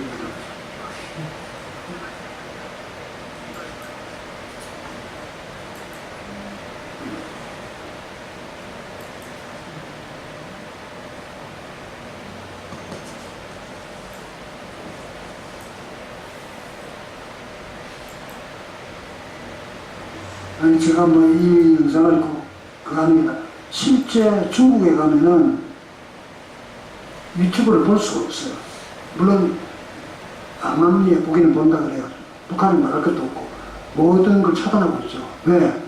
여러분들이 사진 찍는 거 모바일로, 우리가 스마트폰은 우리나라는 안드로이드 폰이지만 그 미국 거는 아이폰이라 그래가지고 그 두 개를 합쳐서 우리는 스마트폰이라고 하죠.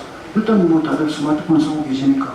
근데 이 스마트폰의 데이터가 아니라 그 자기가 찍는 자료들, 사진, 영상, 자기 혼자 보는 것 같아도 실제로는 물론 보진 않습니다만 다 저장이 됩니다. 빅데이터로 저장이 된다 이거죠.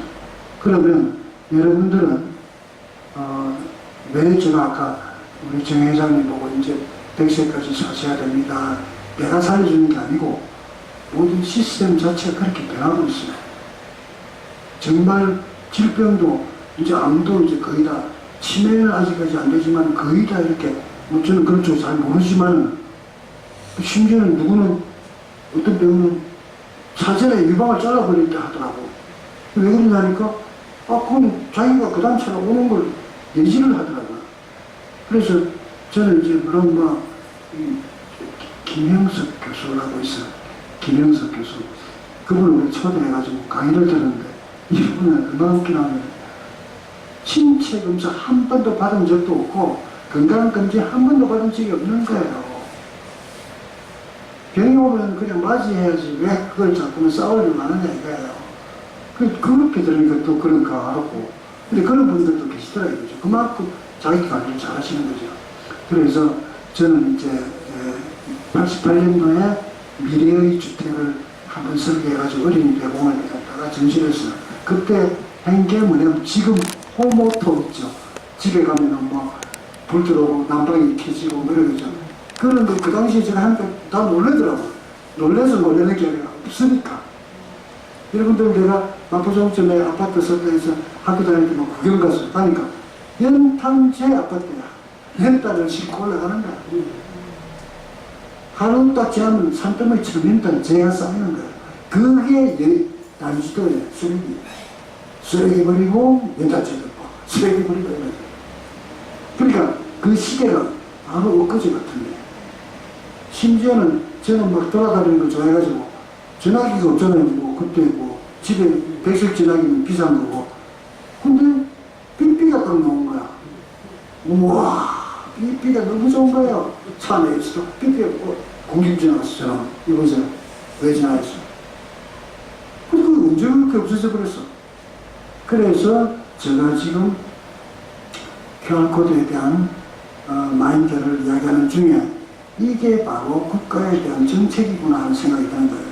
지금 우리나라 정책에서는 여러분들 카카오라는 데가 다음과 결합해가지고 카카오페이 하는 거 아시죠? 원래 다음이 2010년도에 QR코드 무료로 만들고 했었어요. 제가 1000개 만들었어요. 또 네이버에서도 만들었어요. 명함 있죠? 한번 보여줘요. 그렇게 하던 다음은 그 당시 20% 포탈 네이버에 게임이 안 됐어. 80%가 네이버고 20%밖에 안 되는 카카오를 맞이한 거예요. 지금 우리 조양군 어르신 QR코드 이거예요. 계속 이 속에 계속 변하고 있어. 요거는 안 변해. 근데 이 조양군 선생님은 부천신문의 기자, 영상 기자예요. 그러면서 자기 활동하는 거 계속 올립니다. 근데 이 속에도 계속 올라가는 거죠. 근데 왜 우리나라는 다음에 스크린을 못 만들게 하고 있어요. 그러나, 네이버에서는 계속 하라고 그러죠. 우리 보고. 근데 언젠가는 또 돈 내야 할지도 몰라요. 그래서 지금 현재는, 국가에서 좀 저 개인적으로는 잘 관리해서 치매에 걸리시는 어린이라든지 또 버려지는 고양이라든지 또 이런 자기가 버리고 싶어서 그런 게 아니라 잊어버릴 때도 있잖아요. 또 애들도 가방에 가가지고 그리고 다 해가지고 뭔가 꼭뭐 전자칩을 할 게 아니라 이런 QR코드로 하면은 다양한 이야기를 할 수 있고 돈 문제가 아니더라도 그런 게 왜 중국은 잘 되고 우리나라 됩니다. 인도도 지금 굉장히 빠르게 되고 있어요. 그래 면동에 온 중국 관광객이 화장품을 사가지고 돈을 계산하는 QR코드 다 그저 그런 거예요. 그러니까 지금 면동에 다 하고 있어요. 왜? 그래 장사를 해야 됩니다. 우리도 없는 건 아니에요. 삼성페이도 있고 카카오페이도 있고 또 무슨 페이가 많아요. 근데 안 쓰는 거예요. 우리는 못 쓰는 거지. 왜? 신용카드 주는 게 낫지 왜 그걸 씁니까? 그렇게 정부에서는 가상화폐나 이런 거를 인정을 안 하는 거예요. 은행장들이 누군지 몰라도 큰 건물이 있는 은행만이 은행인 줄 알고 가상으로 있는 거나 생각을 안 하는 거예요. 그런 게 지금 우리 스마트폰에는 많은 정보들이 우리가 없고 저는 요즘 뭐 거의 인터넷으로 다 정보를 지금 뭐 외국에 뭐 안 나가더라도 관광 다 하는 거지. 이런 것도 가능하지 않습니까? 그래서 저는 뭐 수업 끝에 말이 이상하게 나왔는데 죄송합니다. 질문 있으면 질문 받겠습니다. 너무 똑똑하신 분들이 많아서 질문은 질문도 알아야지 질문. 아닙니다. 그래서 사실 이 강좌가 개설된 이유가 음악가 또 시술 문의 또 노래하는 성악가 또 작곡하는 사람 이런 사람들은 다 많이 아시는 거예요. 여러분들이 또 팝 가수이나 다 아는데 건축가가 아무도 몰라. 김문덕도 모르더라고. 다 유명한 사람이니까. 그래서 저도 요즘 설계하고 있습니다. 설계도 하고 있고 저 혼자 있을 게 아니고 전체적인 레벨이 올라가야 되겠다. 그래서 제가 사실은 오늘 준비는 안 돼 있으리라고 하지만 저 1년 선배가 지금 여기 오셨어요. 그 홍익대 건축가 저보다 바로 1년 선배예요.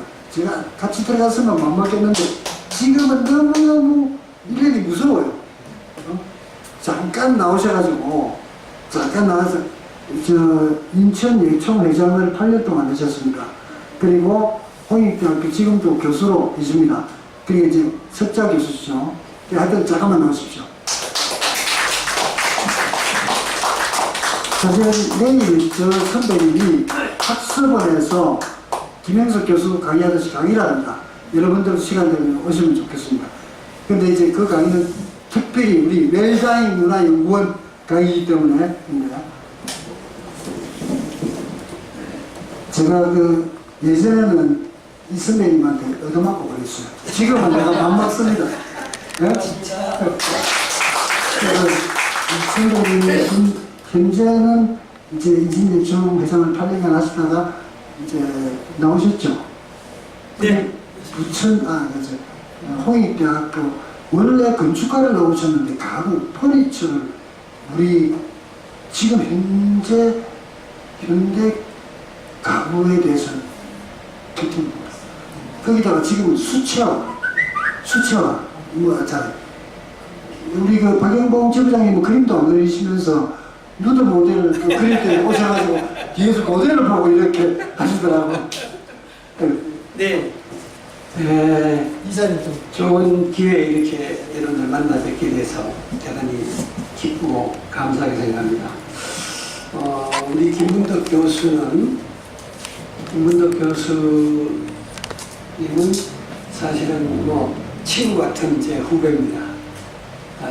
그 당시에는 사실 대학교 다닐 때는 일년 선배는 대단히 무섭죠.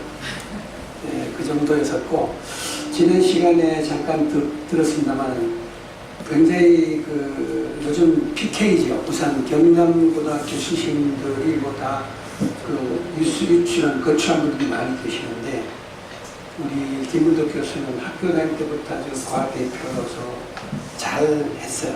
그래서 지난번에 정강자 대한민국의 퍼포먼스 1위 제일 첫 번째 하신 분한테 공동 퍼포먼스를 하신 거지 사실은. 그래서 그 루드에다 풍선도 달고 하는 이런 걸 했는데, 그때부터 굉장히 인기도 있었고, 지금은 조금 이렇게 교통사고를 많이 해가지고 조금 신체가 그렇지만 그때는 키도 컸고 아주 굉장한 멋쟁이입니다. 그래서 요즘 제가 놀라는 것은 지금도 꾸준하게 설계 작업하시고 또 컴퓨터 작업도 하시고 QR코드라든가 정말 첨단 가는 그런 컴퓨터 활용 방법을 이렇게 하시는데 굉장히 고맙게 생각을 하고, 저는 가까운 인천에 삽니다만은 사실 부천이 굉장히 문화도시잖아요. 제가 여기 라원제나를 하고 깜짝 놀랐어요.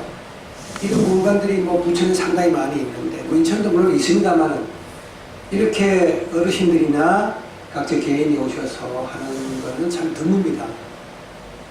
개설이 돼도 성원이 안 된다든지 그런 경우가 있습니다만은, 저는 여기 와서 우리 선생님 아주 그 전에 잠깐 뵙고 깊은 얘기 좀 나누고 계십니다만은, 이런 문화공간이 얼마나 소중한지, 더욱이 오늘 우리 건축 얘기는 저는 건축과를 나오고 했지만 사실은 주로 인테리어를 하고 또 가구 산업계에 들어와 있었고, 또 그러다 보니까 이 실제 건축하고 좀 거리가 멀게 지나왔습니다. 오늘 새록새록 지금 여기 뭐 이 건축가들 얘기를 들으면서 새롭습니다. 사실은 저희 학교에서는 우리 김중업 선생님을 비롯해서 김수근, 엄덕문 선생님, 이런 거출한 분들이 많이 계셔서 굉장히 우리한테 좋은 영향을 주셨어요.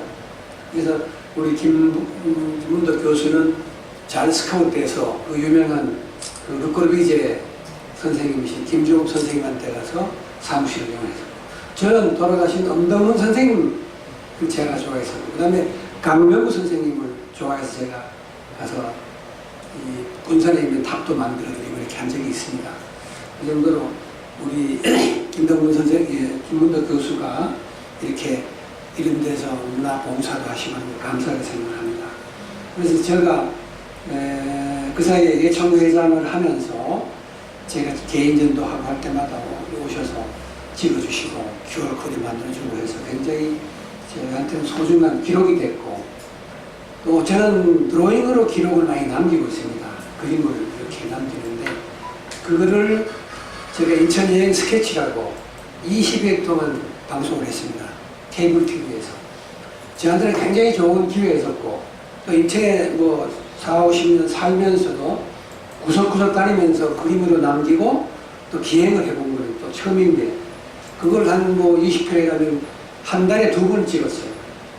굉장히 긴 시간인데, 그게 지나가 버리면 없는데 그걸 다 담아서, 사실 그 당시에 방송국조차도 그 QR코드를 제대로 이용을 못할 때였습니다. 그래서 방송국에 올려주고, 그 NIB가 굉장히 시청도 높아진 한적이 있습니다. 그래서 굉장히 고맙게 생각하고, 다만 이제 그것이 지역 구별로 단위가 되어 있기 때문에 반밖에 돌지는 못했어요.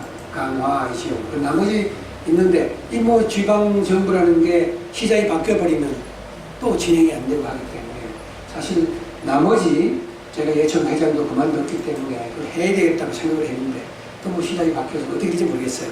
그래서 그게 되면 또 이렇게 우리 김문덕 교수님 덕을 빌어서 좀 하고 싶고 그렇습니다. 아무튼 제가 이 시간을 보면서 정말 좋은 공간에 좋은 강의라고 저는 생각이 되집니다. 김문덕 교수가 재미있게 또 구성지게 해주시고, 저는 뭐 아까 얘기했던 프랑크 로드라이트 그 건물도 가보고 했습니다만, 아마 이 시간이 다음까지 제가 틈이 난데 꼭 와서 보도록 하겠습니다. 같이 듣고 새롭게. 그러면서 그리고 싶은데 저는 사실 김문덕 교수님은 기록을 하시지만 나는 좀 아날로그죠. 사실은 손으로 드래잉을 하고 이렇게 하다 보니까 또 요즘은 또 그게 또 하나의 건축 기행 드로잉의 어반 스케치라고 해서 도시 기행이라는 프로그램이 또 있습니다.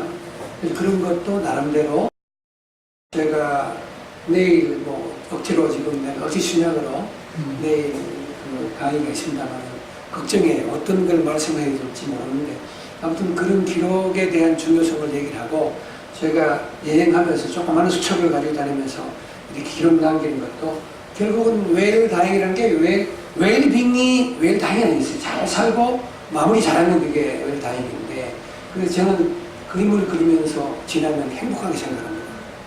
그래서 우리가 요즘은 좀 쉬웠습니다만 매달 한 번씩 하는 누드 드로잉에는 우리 김문덕 교수는 꼭 와요.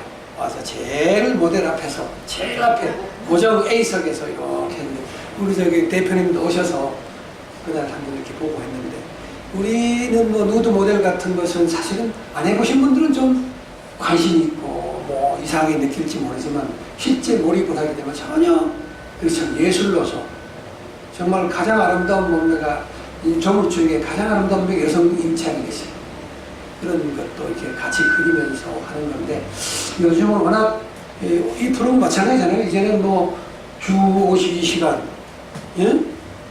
또 워라벨 이런 것들 때문에 이제는 다 시간을 자기 시간을 어떻게 가질 것이냐는 것이 문제인데 아마 그런 프로그램도 많고 이런 프로그램 여행, 기록, QR코드 뭐 이런 것들이 굉장히 성행하지 않는가 생각이 들어가고 저는 뭐 문학은 모른다면 전 문학을 하신 분들도 있고 해서 제가 제일 부러워하는 거는 글과 그림을 같이 하는 분이 제일 부러워요.